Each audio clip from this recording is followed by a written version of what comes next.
Deer SSC and HSC candidates, তোমাদের জন্য আজ খুবই ইম্পর্টেন্ট একটি টপিক নিয়ে আলোচনা করব। টপিকটি হচ্ছে Gen Z and July uprising, অর্থাৎ জেনারেশন জেড এবং জুলাই বিপ্লব। যেহেতু এটি একটি সাম্প্রতিক ঘটনা, সুতরাং বোর্ড পরীক্ষার জন্য এটি খুবই ইম্পর্টেন্ট একটা টপিক। প্যারাগ্রাফ কিংবা কম্পোজিশন যে কোনো ফরম্যাটে এটি আসতে পারে, সো এটা আমরা ভালোভাবে বোঝার চেষ্টা করি।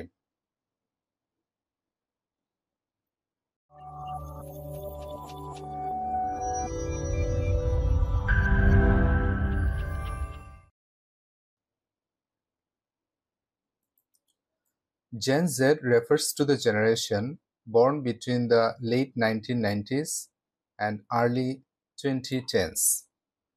অর্থাৎ Gen Z refers to the generation, Gen Z বলতে সেই জেনারেশনকে বোঝায় born যারা জন্মগ্রহণ করেছে between the late 1990s অর্থাৎ 1990 এর শেষ দিকে and early 2010s অর্থাৎ 2010 এর প্রথম দিকে।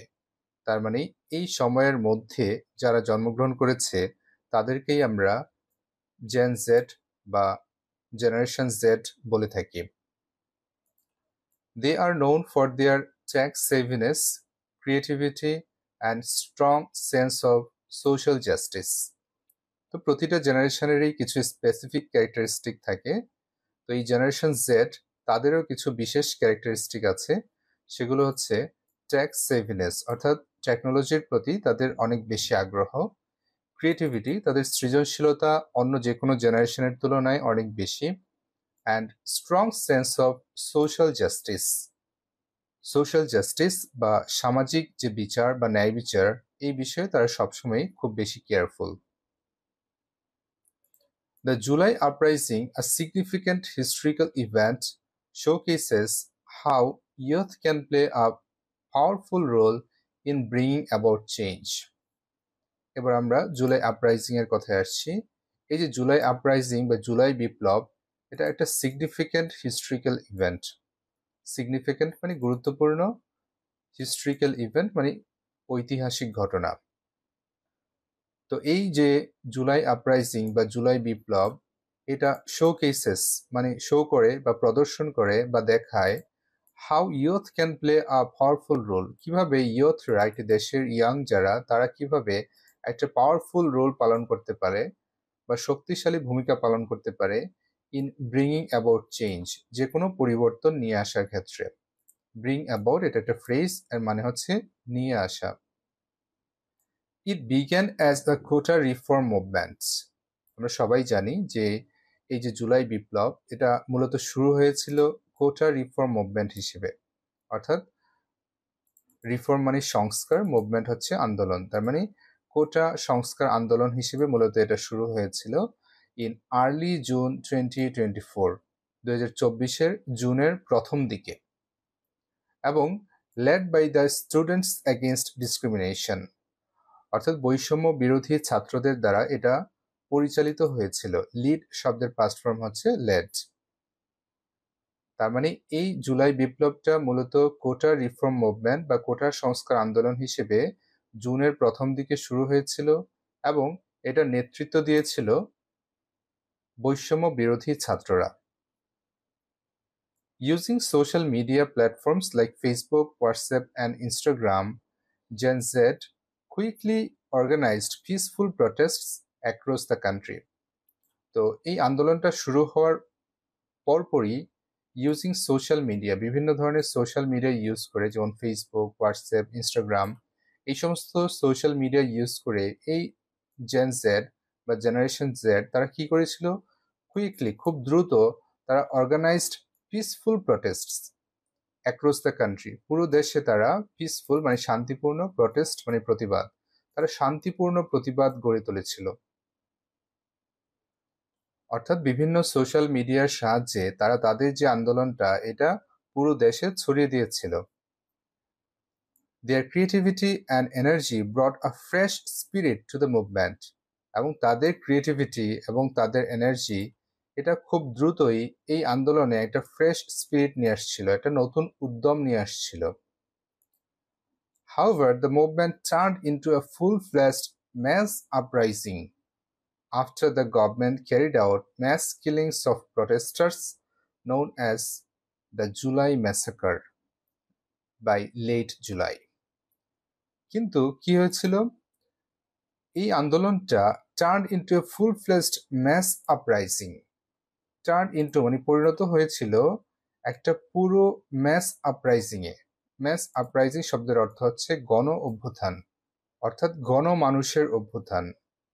অর্থাৎ এটা আর ছাত্রদের মধ্যেই সীমাবদ্ধ ছিল না, সাধারণ মানুষও এতে যোগদান করেছিল।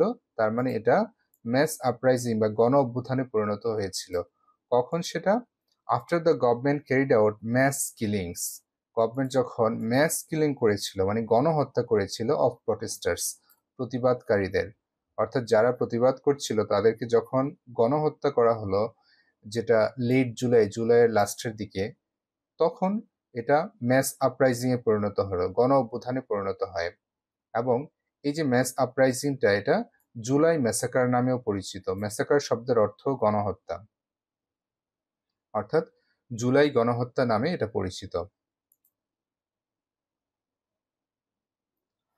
তারপর কি হলো? Students, young workers and even school children took part in Rallis and marches.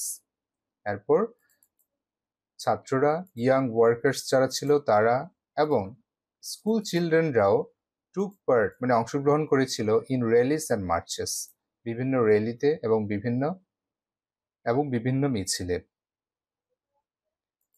They used posters, music and art to express their hopes and anger. এবং তাদের যে আশা, হোপ এবং তাদের যে রাগ, অ্যাঙ্গার, এগুলো তারা প্রকাশ করেছিল পোস্টারের মাধ্যমে, মিউজিকের মাধ্যমে এবং আর্টের মাধ্যমে। The movement grew fast and spread to many cities and towns. এবং এই মুভমেন্টটা, আন্দোলনটা খুব দ্রুত ছড়িয়ে পড়েছিল। ফার্স্ট মানে খুব দ্রুত, স্প্রেড ছড়িয়ে পড়েছিল to many cities and towns, ঢাকার বাইরেও বিভিন্ন শহরে এই আন্দোলন ছড়িয়ে পড়ে।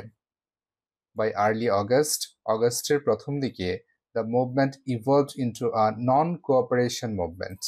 Non-cooperation movement অর্থ হচ্ছে অসহযোগ আন্দোলন, অর্থাৎ অগস্টের প্রথম দিকে এটা অসহযোগ আন্দোলনের রূপ নেয়। Ultimately, leading to the ouster of the then Prime Minister Sheikh Hasina, who fled to India. যার কারণে আলটিমেটলি এই আন্দোলনটাতে তখনকার যে প্রাইম মিনিস্টার, প্রধানমন্ত্রী শেখ হাসিনা, তার উচ্ছেদ হয় এবং তিনি ফ্ল্যাট টু ইন্ডিয়া, ইন্ডিয়াতে পালিয়ে যান। ফ্লি থেকে flat. This uprising showed that Gen Z in Bangladesh is smart, brave and ready to lead. এই যে আপরাইজিং, এই যে বিপ্লব, এটা প্রমাণ করে বা এটা আমাদেরকে দেখায় যে এই জেন জেড বা জেনারেশন জেড তারা স্মার্ট, ব্রিভ, সাহসী এবং রেডি টু লিড এবং নেতৃত্ব দেওয়ার জন্য তারা প্রস্তুত।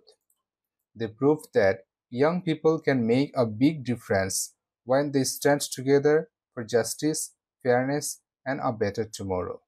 তো তারা প্রমাণ করে দিয়েছে যে young people can make a big difference, young পিপলরা খুব বড় ধরনের ডিফারেন্স তৈরি করতে পারে when they stand together, যখন তারা একসাথে থাকে, ফর জাস্টিস, ন্যায় বিচারের জন্য, ফেয়ারনেস, সঠিক কোনো কিছুর জন্য, অ্যান্ড আ বেটার টুমোরো, এবং একটা সুন্দর ভবিষ্যতের জন্য।